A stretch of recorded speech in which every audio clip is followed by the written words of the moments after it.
नमस्ते नमस्कार साथियों, जय हिंद। बिहार में जो असिस्टेंट प्रोफेसर की बहाली होने वाली है, उस बहाली पर जो ड्राफ्ट था, जो ड्राफ्ट कमेटी की जो रिपोर्ट थी, वो लगभग सौंप दी गई है।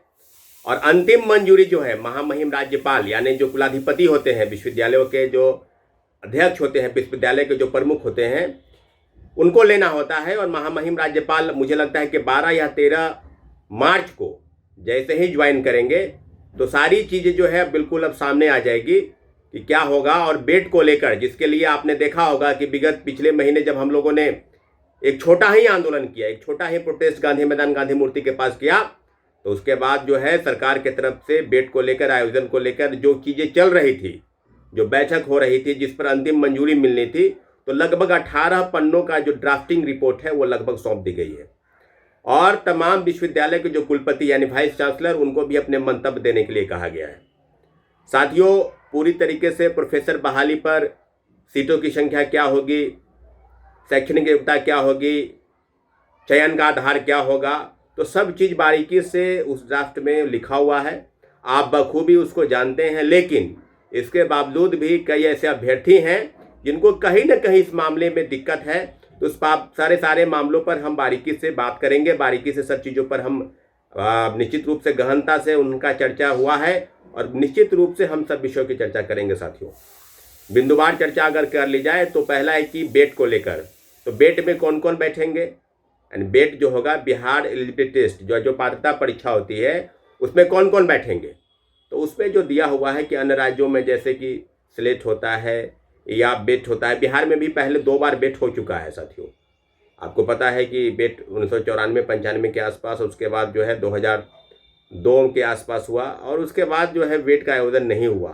तो लगातार अभ्यर्थियों के बीच में इस तरह की चीज़ें थी कि भाई वेट का आयोजन होना चाहिए। और वेट जो है उसमें वही बैठेंगे जो मास्टर्स डिग्री ले रखे हैं, MA, MCOM, MSc या उसके इक्विवेलेंट जो सर्टिफिकेट है वो, या अगर छूट का आधार माना जाए तो या तो नेट, JRF या PhD होल्डर, उनको परीक्षा में नहीं बैठना है।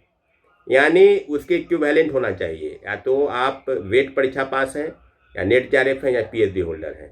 ये तीनों में से एक होना चाहिए असिस्टेंट प्रोफेसर की बहाली की परीक्षा में बैठने के लिए। बहाली के परीक्षा में कितने अंकों का होगा, तो जो हम लोगों का कहना था कि परीक्षा लिखित आधार पर होना चाहिए, तो चयन का आधार लिखित ही है, परंतु इंटरव्यू में जो हजारों अभ्यर्थियों की ग्रीवांसेस थी कि इंटरव्यू का मार्क्स जो है वो 20% किया गया है, यानी लगभग 40 अंक, तो उसको घटाकर 10% यानी 20 अंक किया जाए, यानी लिखित परीक्षा जो है कम से कम 180 अंकों की होनी चाहिए, जो अभी 160 अंकों का है।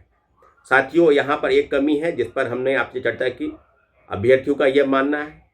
लेकिन दूसरा एक ग्रुप है जो UGC net JRF PhD holder किया हुआ है, उनका मानना है कि जो API सिस्टम था, जिनका हम लोगों ने जमकर विरोध किया और API सिस्टम पर बहाली नहीं आनी चाहिए थी, तो API सिस्टम नहीं हो रहा है, API सिस्टम पर बहाली नहीं होगी, ये बात बिल्कुल अब तय है। लेकिन उनका कहना था कि जो एकेडमिक परफॉर्मेंस है, PhD या जो जर्नल्स में, अखबारों में जो उनके आर्टिकल छपते हैं, या उनका जो शोध कार्य होता है, तो उनको कहीं ना कहीं एक वेटेज मिलना चाहिए। परंतु इस ड्राफ्टिंग रिपोर्ट में कहीं उनको वेटेज देने का कोई प्रावधान नहीं है, ऐसा इंगित किया गया है। तो साथियों, 2 तरह की चीज़ें हो रही है। एक जो UGC नेट JRF है, उनका एक तरह का मंतव्य आया, और दूसरा जो वेट चाहते हैं, तो वेट परीक्षा के जो परीक्षार्थी हैं जो पास करेंगे, यानी सफल अभ्यर्थी, वही असिस्टेंट प्रोफेसर की लिखित परीक्षा में अपियर होंगे, वही बैठेंगे। हाँ, कुछ प्रावधान जो है वो नेट JRF और PhD होल्डर वालों के लिए कुछ न कुछ उसमें छूट उनको जरूर मिलना होगा, और मिलेगा भी, ऐसा प्रावधान है। दूसरा कि एज रिलैक्सेशन है। आप देख रहे होंगे पहले जो एज था वो 55 साल था मैक्सिमम, अब उसको घटाकर मैक्सिमम 45 साल किया गया है। तो अभ्यर्थियों का भी एक कहना है कि वो एज जो है पुरानी पद्धति जैसे थी 55, उसको 55 ही किया जाए। तीसरी मांग है कि जो अभ्यर्थियों का जो डोमिसाइल है, क्योंकि आप जानते हैं कि बिहार में कितने तरह के जो बहाली आई, पहले जितने बहाली आई, तो तमाम राज्यों के लोग बिहार में नौकरी कर रहे हैं, प्रोफेसर के पद पर है, वो तमाम विश्वविद्यालयों में आप जाएंगे तो आप पाएंगे कि वो नौकरी कर रहे हैं। तो इसमें डोमिसाइल नीति के तहत बहाली होने 85% स्थानीय आरक्षण बिहार के लोगों के लिए आरक्षित हो, ऐसा अभ्यर्थियों का मानना है। और भी मांगे हैं, कई मांगे हैं जिसको लेकर चर्चाएं होंगी, लेकिन हम लोगों ने तय कर रखा है कि 16 मार्च को यानी अभ्यर्थियों के द्वारा, हम लोग के द्वारा 16 मार्च को एक बड़ी बैठक बुलाई जा रही है। इसलिए जितने भी अभ्यर्थी हैं जो असिस्टेंट प्रोफेसर की बहाली की परीक्षा में बैठने जा रहे हैं, यानी जो बेट की मांग को लेकर लगातार प्रतिबद्ध थे, लगातार अपनी मांग को सरकार के पास ले जा रहे थे, उन सभी से आग्रह है कि आप इस बैठक में यथाशीघ्र इस बैठक में आप शामिल होइए और अपनी जो चीज़ें हैं, जो चर्चाएं हैं, उसको आप शामिल कीजिए। निश्चित रूप से हम लोग सब लोग बिछकर बात करेंगे। साथियों, 2-3 तरह की चीज़ों का जिक्र हुआ। पहला कि एज रिलैक्सेशन, दूसरा कि उसमें क्राइटेरिया जो है, जो इंटरव्यू मार्क्स है उनको कम से कम घटाया जाए, और तीसरी जो मांग है वो मांग है कि डिस्क्रिप्टिव और ऑब्जेक्टिव। तो इस जो ड्राफ्टिंग रिपोर्ट है उसमें डिस्क्रिप्टिव यानी जो लिखित परीक्षा है 160 अंकों की जो होगी, वो लिखित परीक्षा डिस्क्रिप्टिव आधार पर होगी। तो इसको कहीं ना कहीं लोगों के मन में विरोधाभास है, अभ्यर्थियों के मन में, कि एक डिस्क्रिप्टिव नहीं, एक ऑब्जेक्टिव यानी वस्तुनिष्ठ प्रश्न। तो हम लोगों ने दोनों चर्चाएं की है कि वस्तुनिष्ठ प्रश्न या बहुवैकल्पिक, यानी थोड़े वस्तुनिष्ठ या थोड़े बहुवैकल्पिक, इस पर भी हम लोग बैठ कर चर्चा करेंगे कि अंतिम रूप से किसके आधार पर हम लोग आगे की बातों को रखेंगे। साथियों, तो 2-3 विषय हैं, डोमिसाइल को लेकर, एज रिलैक्सेशन को लेकर, जो इंटरव्यू में मार्क्स है उनको घटाने को लेकर, और भी तरह की चीज़ें हैं। तो इस सब मामलों पर हमारा जो आंदोलन था, हमारा जो विरोध था, वो एपीआई सिस्टम को हटाने को लेकर और वेट के आयोजन को जल्द से जल्द कराने को लेकर।